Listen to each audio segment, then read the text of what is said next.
Hi there folks, and welcome to this Blender tutorial. Today, I'm going to show you how to duplicate and rotate your object evenly on an axis. First, you'll want to apply transforms on your object by clicking it and pressing Ctrl-A, all transforms. This will prevent your object from duplicating at an odd angle as you rotate. I also suggest unwrapping your object now to avoid having to unwrap each duplicate separately later.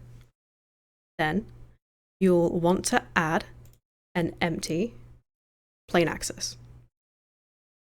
Click your object, go to Modifier, and select Array. Leave it on fixed count and add as many as you like. I'm making a succulent, so I'll have it on 5. Leave relative offset clicked, but set it to 0. Then go to Object Offset and tick that, and select the empty axis. Now select your empty, and then rotate on any axis you require.